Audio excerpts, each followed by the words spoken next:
Chapter 4. Making it work at work. Too many of us fail to fulfill our needs because we say no rather than yes, yes, when we should say no. William Glasser. There are many complex interactions that take place every day in business. Perhaps the most important one occurs when you assertively communicate what you want to the people who can make it happen. To ensure you receive the best results, you must employ your best tactics. Of course, the best communication tactic is assertive. When you offer a game of assertive communication skills, you ensure that your needs and wants are clearly expressed, that no one feels disrespected by your request, and that you've set boundaries as to timelines, deadlines, and what you're willing to accept and do to complete a task. Utilizing assertiveness doesn't guarantee you will be granted your every request, especially in the workplace. However, by using assertiveness, you ensure that you've put forth your best effort to present your information and request in a clear, respectful way. Dealing with difficult co-workers. As in the previous chapter, let's look at a couple of examples of how assertiveness can help you at work. Scenario 1. Problem. Your co-worker for an important project has been recently slacking off and has asked you to cover for him at a meeting next week. You want to say no, but you want to do so without creating tension. Suggestion. Set up a convenient time to talk for both of you to open communication with respect. Once you're meeting with your co-worker, the conversation could go like this. Tom, I understand that you've had some difficulty with the project. However, I'm not only juggling this project, but another that has a tight deadline. While I appreciate the work you have contributed, I am not able to complete the project for you. I will present my work at the meeting next week. I want you to present your own work. I believe if you put forth the same effort you initially exerted to complete this project, we'll have a great meeting. At no point are you disrespectful of Tom's feelings. In fact, you've complimented him. Your assertiveness, however, has allowed you to tell Tom, these are my boundaries. No, I will not cover for you. I expect you to do your best work. Assertiveness has allowed you to keep your dignity, respect Tom's feelings, and clearly set boundaries by explaining to him that you don't accept the way he is trying to treat you. It may not always be possible to set up a meeting. An immediate answer may be necessary when someone is trying to push you to give them an answer. In these cases, you can still act. To do so, stop what you're doing, look Tom in the eye and say, Tom, I'm not going to be able to fit your project into my schedule. I think you're the best person to present this work at the meeting. If you've been direct, clear and respectful in your tone with Tom, he will understand the message and you'll have shut down his persistent requests assertively. Scenario 2. Problem. Debbie, a co-worker, talks about you behind your back constantly, interrupts your presentations with inane questions, and tries to make you feel uncomfortable every time you are around her. You want to stop Debbie's rude behavior. Suggestion.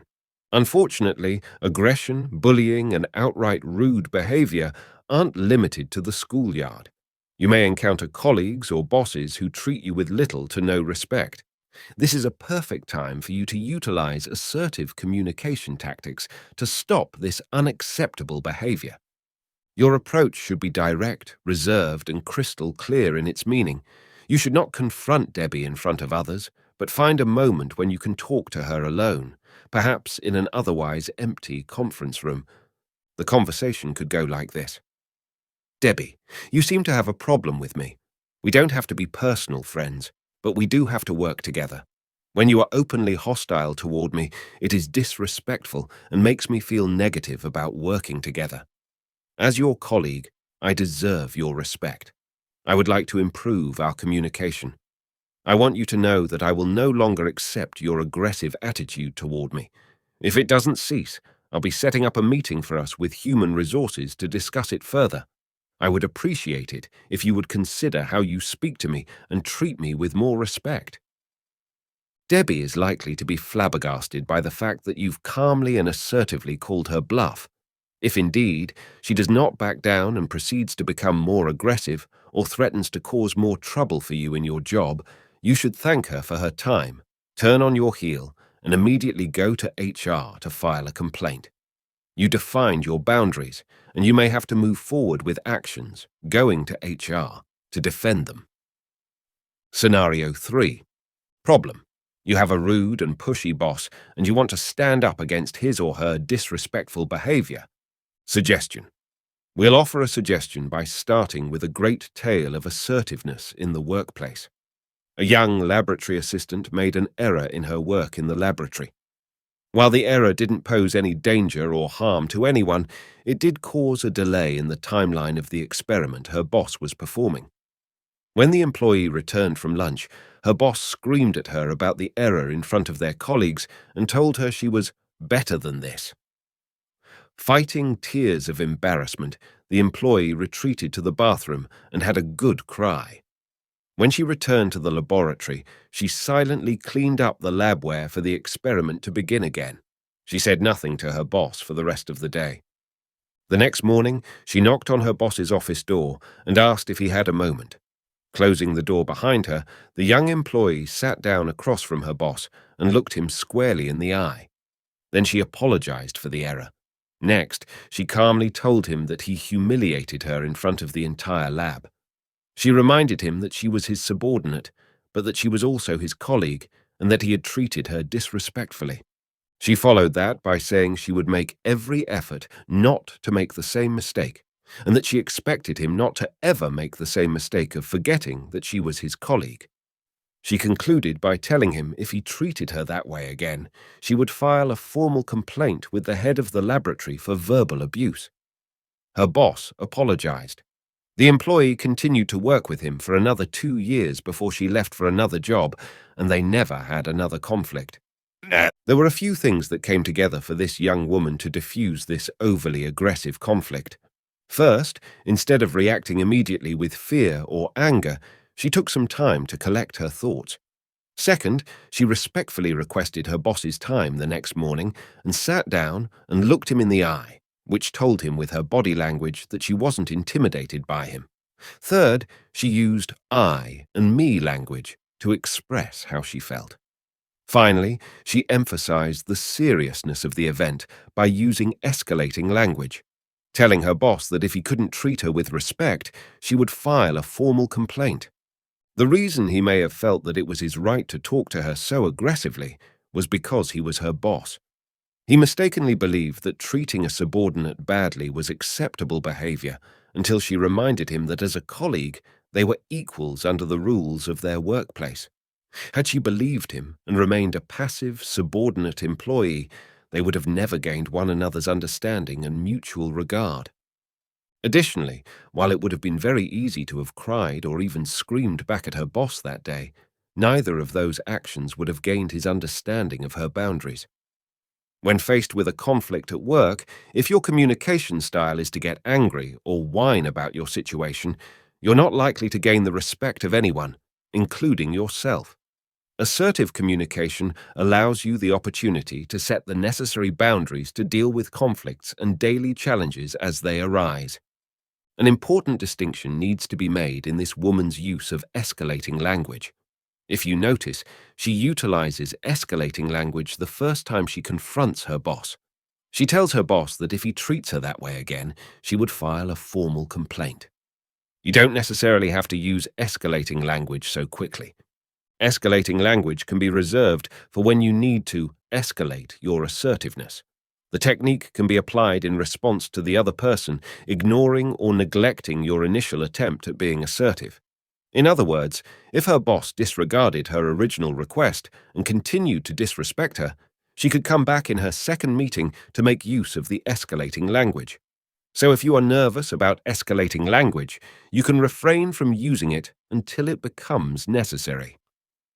The wonderful thing about assertive communication is that you don't have to worry about changing your behavior between a superior or a subordinate, because the underlying message is one of respect. Respect was discussed in the introduction as being the defining difference between assertiveness and aggression. When you speak with assertive language, you take the other person's feelings, opinions, and time into respectful consideration, regardless of his or her title, position, or salary level within the organization. Thus, your conversation with your boss may be more formal, but it would carry the same tone and words of respect that you would use when talking to your peer about the same issue. You would ensure that both the CEO and assistant had the time to discuss the problem.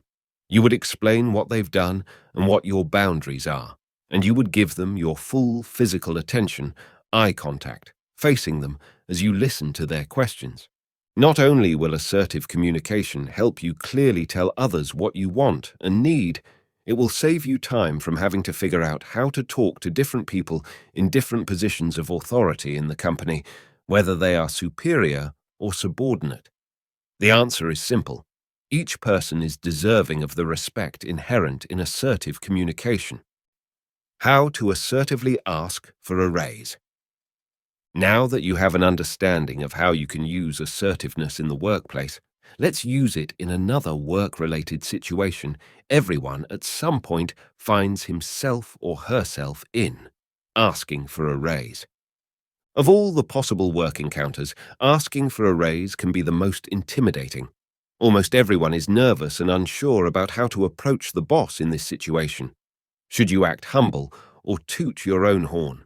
Should you make an appointment with the boss or just try to corner him in a social atmosphere and send some hints? The problem is that you know that if you say nothing, nothing is probably what you will get. Your best strategy for approaching this situation is to plan, prepare, and present your case. You may want a raise and need it even more, but getting ahead of yourself can cause setbacks and problems. It's best to be methodical in your approach and clear and respectful in your discussion. Here are some guidelines for handling this sticky situation. Each boss or supervisor is different and may require some adjustments. First, make an appointment with your boss to discuss this issue. Inform him or her of what you'd like to discuss beforehand. This is respectful of his/her time and will. Give both of you an opportunity to prepare for the meeting. Next, do your homework. Gather evidence as to why you deserve the raise. Look at salaries for people with your level of skills and experience, which are readily available through internet searches.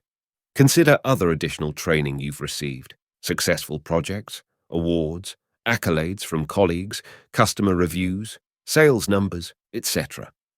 In addition, make a list of your relevant skills, those which have made you or make you successful in your job. Finally, when you have the meeting, use your assertive skills. Start with your body language. Walk in tall. Say hello. Shake his or her hand. Sit down and look him or her in the eye.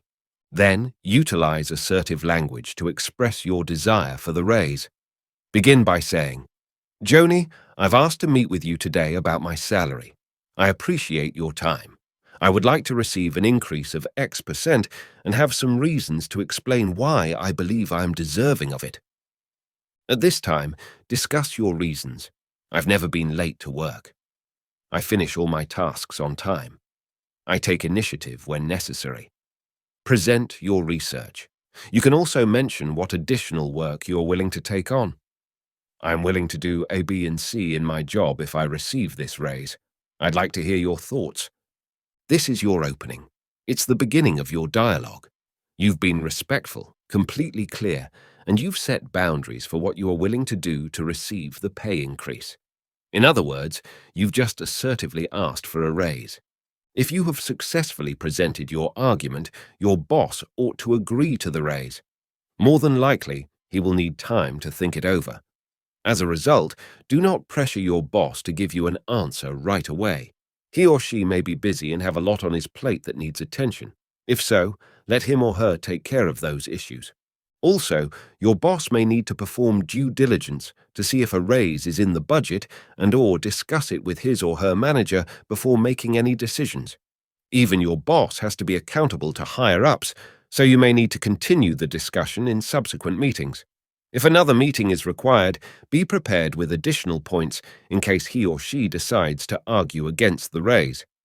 If your boss does argue against it, whether in the initial meeting or after having a chance to mull it over, listen carefully to what he or she has to say. Even if the answer to your request ends up being no, that does not mean it is the end of it. Be a good listener and ask why you did not qualify for the raise. When you ask, be polite. Getting angry and demanding for concrete answers will not help you at all. Take a deep breath and calmly present your counter-argument. If your boss says you don't have the skills, present examples that illustrate how you do have them or make it clear that you are willing to learn. If the argument is that there are others more qualified, explain where your skill sets exceed theirs. Your counter-argument is important because even if your boss feels you are deserving of a raise and has the ability to give it to you, many times he or she will still deny your initial request. That is part of being a good manager. They are not going to hand out a raise to every employee that walks in and asks for one. If after presenting your counter-argument, your boss is still insistent, then you know he or she is not saying no for the sake of saying no. Therefore, this person may have legitimate reasons as to why he or she can't give you the raise. Ask your boss what you can do to increase your chances. Find out how you can improve your performance. Take to heart what your boss tells you about improving your performance and put it into practice as soon as possible. Be willing to do what is necessary, within reason that is, to ensure that the next time you ask for a raise, you will receive a favorable reply. Your willingness to improve weighs in your favor. In the meantime, continue to perform at work. There is a good possibility that if your boss does agree to a raise, it will be for a date in the near future. He or she will want to wait anywhere from 1 to 6 months for the raise to start. Consider this a win. Your boss is doing this because he wants to make sure that you will stay committed to your word. The time he has you wait will be a test of your commitment. During this transitory period, make sure to continue to perform. You don't want him or her to reconsider this generosity. If your boss does agree to a raise, there is also a good possibility that he or she will not give you the exact amount you asked. The raise offered might be for a lesser amount. In this case, you will have to decide whether the increase, albeit smaller, is still a win. If the offer is more than half of what you asked, it's likely a favorable response. Conversely, if the offer is less than half, it is likely not a win, and you are being offered just enough to keep you off his back. If you find the lower offer to be satisfactory, thank him respectfully. If not, handle it as you would handle a denial. Ask what you can do to get the increase you initially set forth or counter with reasons why you feel you deserve more.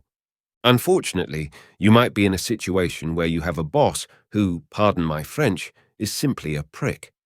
Even though you are deserving of a raise, he won't give you one. He may even lead you to believe that a potential raise or promotion is in sight, but not keep his word. Worse, he may offer the raise or promotion to a lesser qualified and/or experienced staff member. This is the fact of life. Businesses are riddled with superiors and managers whose treatment of employees is not based on merit, rather personal preference. In this situation, you want to take a good hard look and determine if that company is right for you. If your boss ignores your efforts and is getting in the way of your professional growth, then it may be time to move forward and look elsewhere for employment. This is part of the assertive process. If your needs are not being met or your rights are being violated, it is important to remove yourself from the situation and put yourself in a better situation. The situation in this case is a new place of employment. Leaving your employer, however, is not always easy, especially in our current economy. For certain professionals, such as pilots or talent agents, moving to another company means giving up the seniority you have gained and starting back at the bottom. These are tough decisions to make. However, if you truly feel confident in your work and certain in your dedication as an employee, then a new job is an option worth considering. Just make sure to do your due diligence so you're not walking into the same situation with a new employer. Before moving on, you might first try escalating language. If you are confident in a decision to find another job, you might let your boss know. If your boss insists on not giving you the raise you desire, let him know that you will consider going to another firm or company. When telling your boss this, try not to sound like you're making a threat or forcing him into a decision. Simply state it as an option you are willing to consider. In addition, don't bring it up early in the conversation. This is escalating language, remember, so bring it up when you have exhausted other avenues. If you plan on escalating the discussion, make sure you are confident in your decision. Your boss may well let you leave. In this case, you're made aware sooner rather than later as to where you stand in his eyes, and it is best to move on to a place where you will be valued. Don't be angry or tempted to gripe excessively. Assertiveness does not mean that you always get your way, but rather it is about trying your best to stand up for your rights.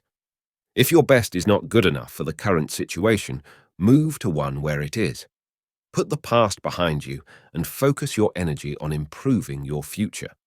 Lastly, if your boss does not come back to you with a response, ask when you might know. Don't leave empty-handed with an open-ended date. Take initiative to schedule the next meeting.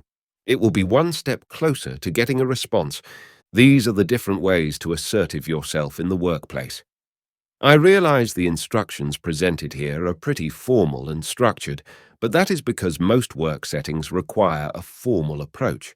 Though depending on the culture and environment at your job, your approach might be more relaxed. Instead of setting up a meeting, you might just knock on your boss's door or walk up to your coworker to ask if he or she has a second to talk. If the answer is yes, bring up your concern. You don't have to be overly serious, but still be firm. Learning to be assertive at work will earn you respect from your peers and your bosses. Being assertive means speaking up for yourself, handling conflicts, and getting problems solved.